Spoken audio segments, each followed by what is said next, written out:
Hoje no programa a gente vai começar a semana falando sobre memórias. Aquelas guardadas que a gente se lembra, aquelas que a gente não se lembra, mas que tem muito a ver com as nossas sensações, os nossos sentimentos, as nossas reações em todo tipo de relacionamento.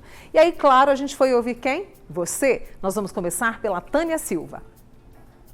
Olha, a minha primeira memória de infância não é uma coisa muito boa de se lembrar. Eu era muito criança, por volta dos 3 anos de idade, eu perdi a minha avó.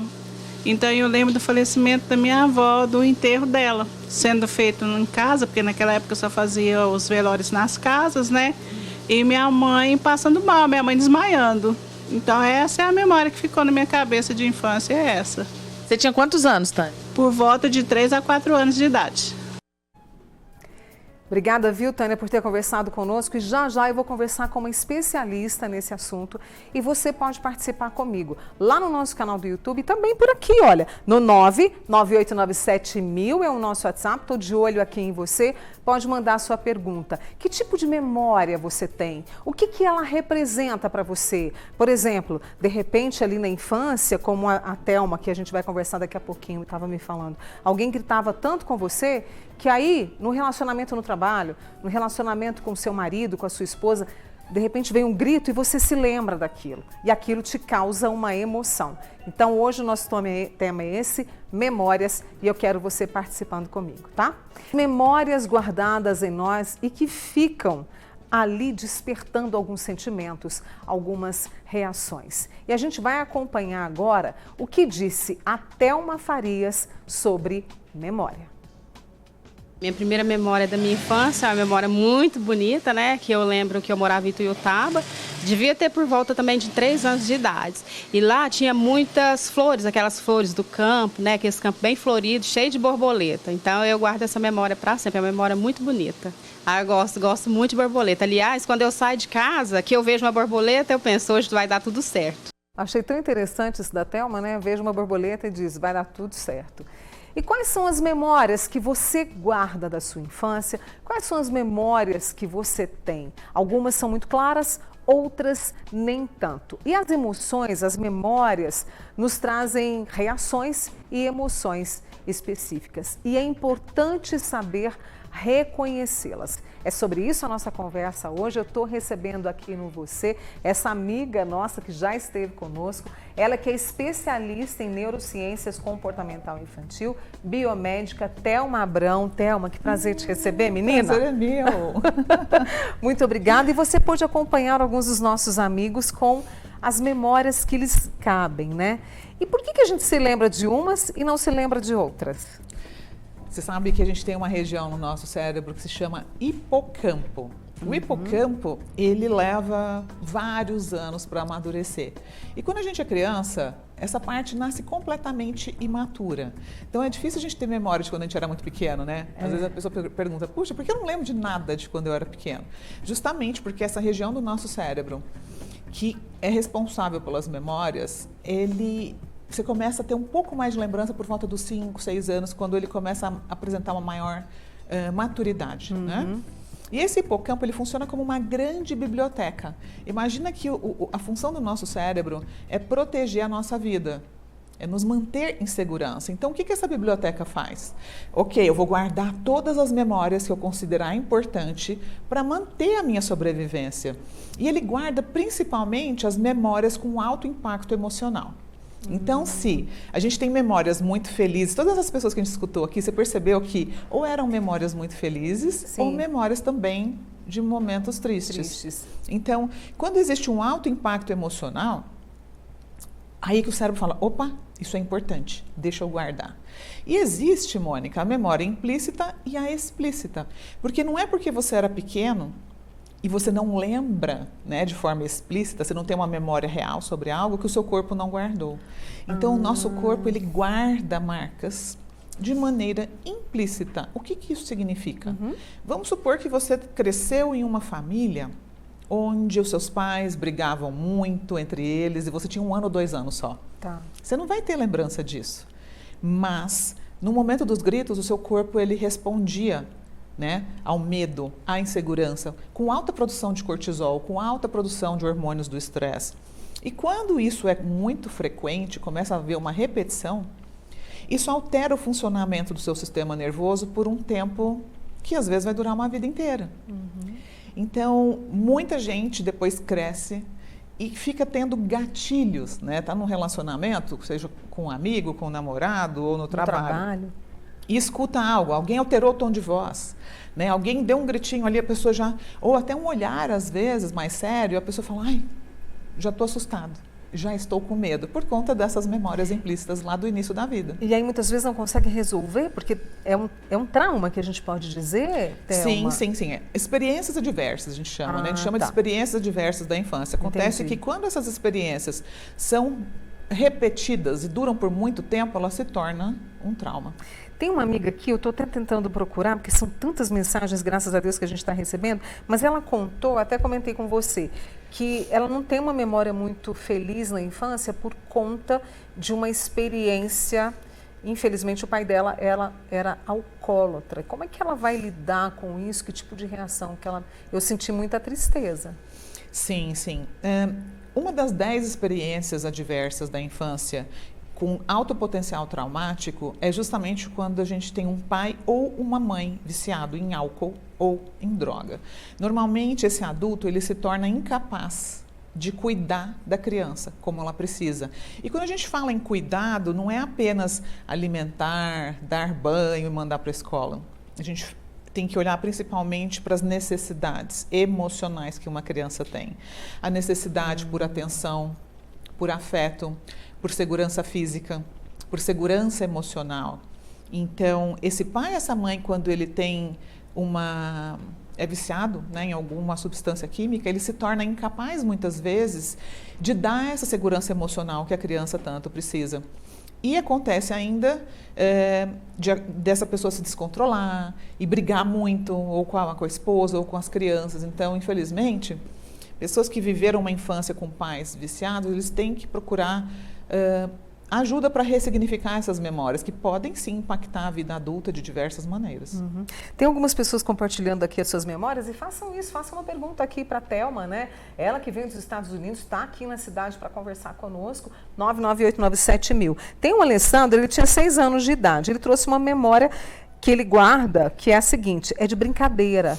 Então, pelo que eu entendi, quando ele era criança, ele brincava numa das praças aqui de Uberlândia e ele mandou uma carinha feliz. E isso, de que forma impacta na vida dele? Muito bom. As memórias positivas, na verdade, elas servem como apoio nos momentos desafiadores que a gente vive como adulto.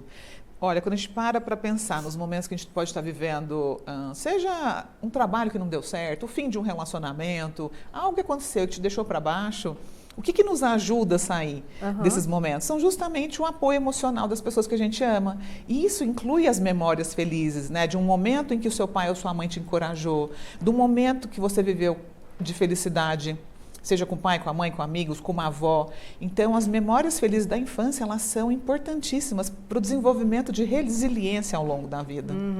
E aí, você está falando de uma coisa muito importante, que, por exemplo, para quem tem filhos hoje, o quanto é importante cuidar dessas memórias que eles vão ter? Muito, muito importante. Isso é um investimento na saúde física, mental e emocional do ser humano, porque os estudos científicos já deixaram mais do que claro, já há décadas de estudos, né, feitos principalmente nos Estados Unidos em relação às experiências da infância, o quanto os primeiros 3 anos, principalmente, que a gente chama de primeiríssima infância, os primeiros 1000 dias, são fundamentais para o desenvolvimento do cérebro.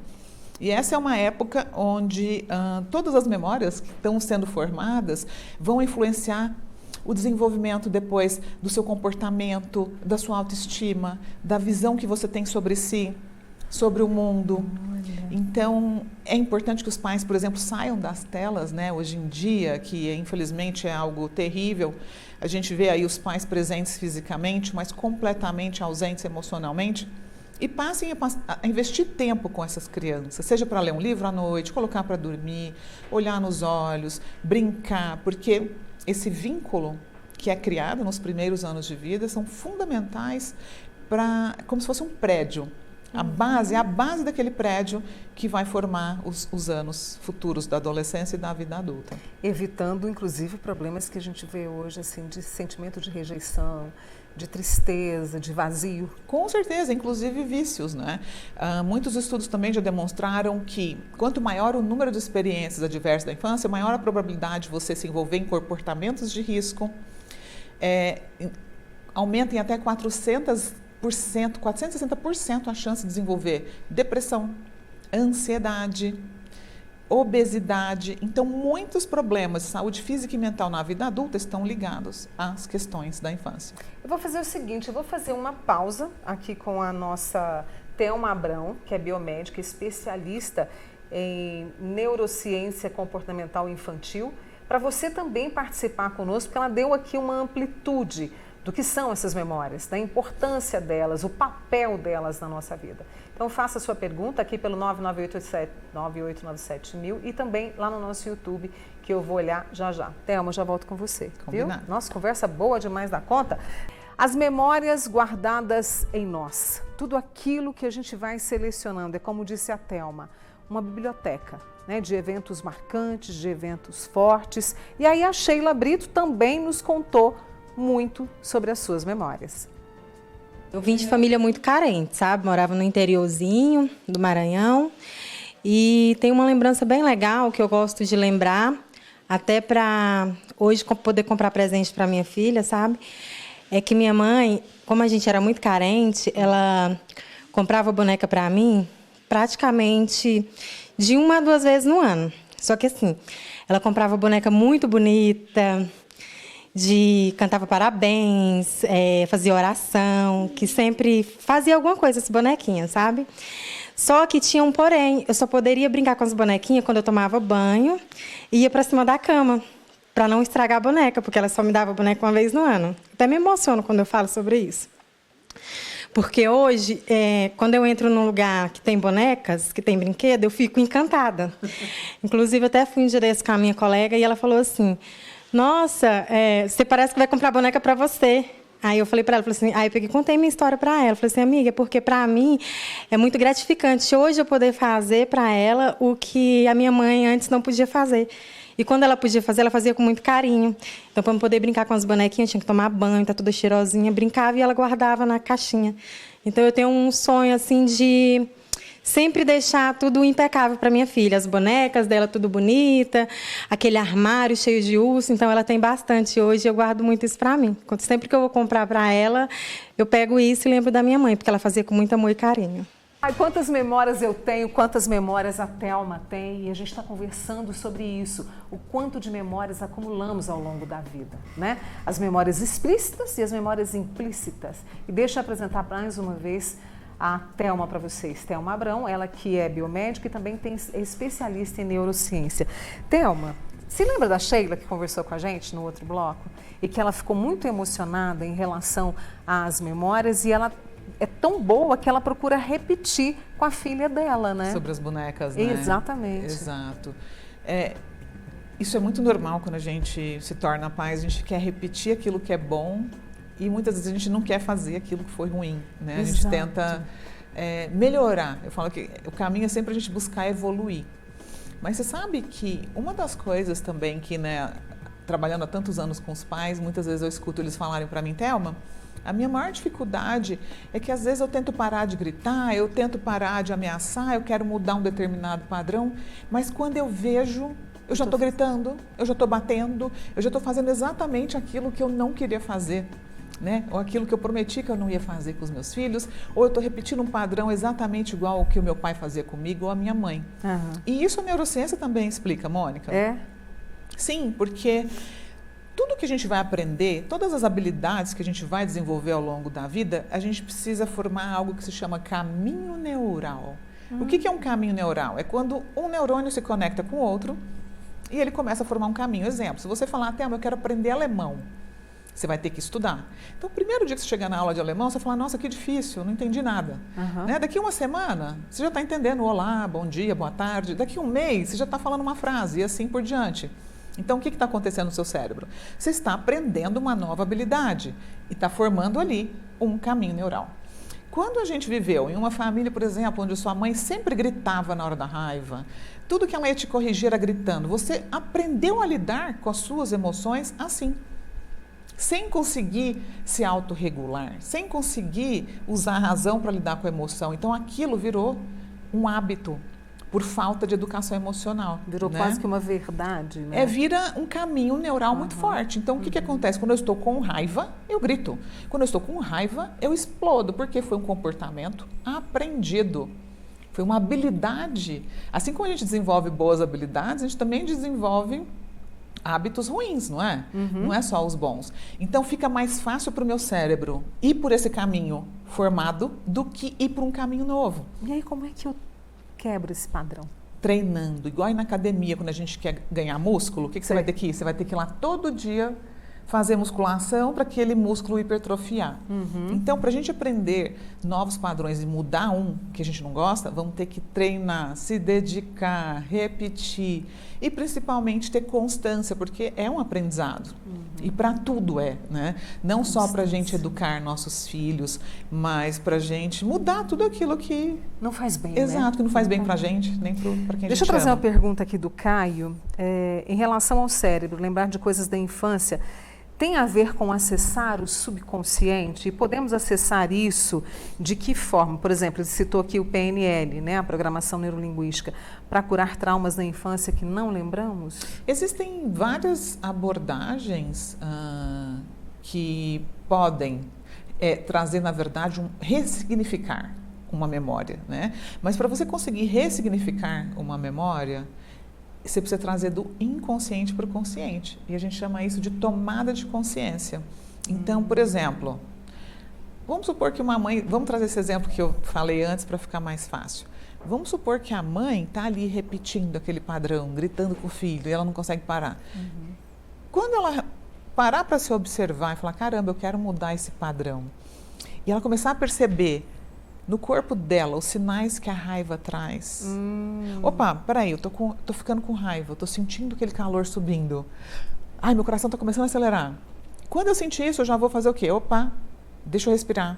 Eu vou me afastar 1 minuto desse problema. Eu vou lá no banheiro lavar o rosto, vou contar até 10. E aí eu começo a treinar, parar de gritar. Então, qualquer padrão que a gente queira mudar, a PNL, que é Programação Neurolinguística, é sobre você ressignificar algo, você precisa primeiro entender que aquilo está fazendo mal e que você pode, sim, mudar aquele padrão. Então, independente de qual é a metodologia que você vai usar para ressignificar, é possível, porque o cérebro é plástico, Mônica. O que isso significa? Que a gente pode aprender novas habilidades e mudar comportamentos em qualquer fase da vida. Menina, deixa eu trazer... Gente, muito obrigada pela participação de vocês. Muitas perguntas aqui, Thelma. Eu tenho uma amiga, eu vou proteger o nome dela, porque a memória que ela traz é muito difícil. A mãe dela tirou a própria vida com 33 anos, ela tinha 13. Como é que eu posso trabalhar isso? Ela é de São Sebastião do Paraíso, está nos acompanhando. Triste demais, né? Sim, sim. Na verdade, quando acontece esse tipo de fatalidade em uma família, a criança ou o adolescente, ele tende a se sentir culpado. Ele tende a achar, ai meu Deus, será que a culpa foi minha? Eu fiz algo de errado e minha mãe, né, acabou tirando a própria vida. Então, é muito importante que buscar apoio, né, emocional, apoio às vezes psicológico mesmo, fazer terapia, porque a criança e o adolescente não é responsável pela felicidade de um adulto. Né? Então, a gente não tem controle sobre o que uma outra pessoa vai fazer, seja o pai, seja a mãe, seja o avô, a tia. E a dor vai ficar, mas é importante também ela ressignificar, entender que como adulto, agora a vida dela são escolhas diárias. E olhar para trás, aquilo fugiu do controle dela. Então, o que eu posso fazer a partir de agora para ter uma vida mais feliz, para ter saúde emocional, para construir relacionamentos emocionalmente saudáveis, né? Porque a gente não tem como voltar atrás e mudar o que passou, a gente só pode mudar a partir de agora, né? Querida amiga de São Sebastião do Paraíso, um grande abraço para você, viu? Deixa eu trazer a Mary. Mônica, eu não me lembro de nada quando eu tinha 5 anos de idade. Isso é normal? Normal. Ou é uma falha de memória, uma falha do cérebro? Super normal. Lembra que eu falei que o hipocampo está muito imaturo e normalmente ele vai lembrar memórias de alto impacto emocional quando a gente é muito novo, né? E aí depois começa 7, 8, 9 e começam a ter memórias mais explícitas, né? Tem uma outra amiga minha que está dizendo aqui que é um assunto muito sério e importante. Nossa consciência guarda tudo. Traumas, medos. Ela falou que viveu com os pais bebendo muito. E o pai dela menosprezava diante das pessoas porque era uma criança obesa. Olha a memória forte que ela tem. E, na verdade, olha só como é que as coisas...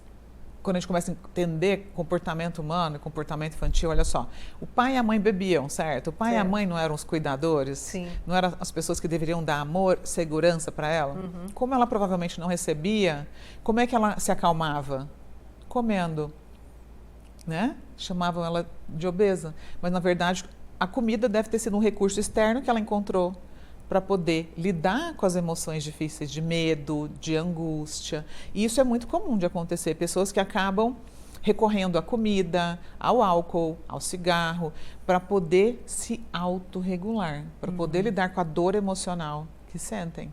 E aí, diante dessa memória, entender, reconhecer, como a gente disse no começo, para procurar o caminho ideal. Exato. E reconstruir. E Posso usar esse verbo? Sim, buscar outras formas de lidar com essa emoção.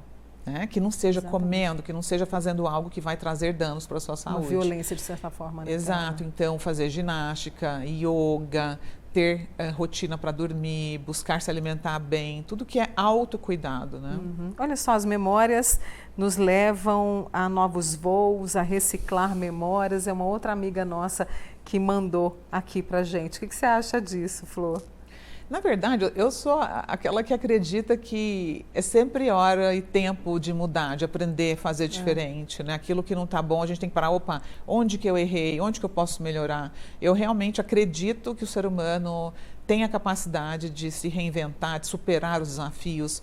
Nós temos condições de usar a dor para transformar em amor, né? Através da resiliência e da vontade de quebrar ciclos de dor e aprender a fazer diferente. Eu preciso muito te agradecer, mais uma vez. Obrigada a você. Por ter vindo comigo e te espero em uma outra oportunidade quando você voltar aqui. Sempre um prazer. Tá? Obrigada. Essa é a Thelma Abrão, ela que é biomédica, especialista em neurociências comportamental infantil, né? E que é best-seller também aí, porque ela escreve livros maravilhosos que podem ajudar tantas pessoas. Até a próxima, viu, Thelma? Obrigada. Obrigada, tá? E a gente trazendo para vocês as pessoas que se abrem conosco, né? Falando principalmente sobre memória. E a vez da Aurora Silva. Olha, a lembrança que eu tenho da minha infância é com meu pai. Sempre que acabava a energia, a gente tinha ali que ligar aquela luz de vela. Aí é meu pai com as minhas duas irmãs, todo mundo pro sofazinho. Ele sentava no sofá, a gente no tapete, e ele começava a contar aquelas histórias antigas, de assombração. Aí era a festa, ali era aquele momento em família muito lindo, eu sinto falta disso. Marcou muito, muito. Eu ainda acaba a energia, eu ainda falo, filha, vem cá, vamos fazer alguma coisa, eu ainda conto a historinha para ela, por conta disso, de antigamente com o meu pai. E outra, beijo, pai. Tantas memórias, né? Foi sobre isso que a gente conversou hoje. Muito obrigada a todas vocês, a Teca, né, que participou, a querida Divina, que também está comigo aqui.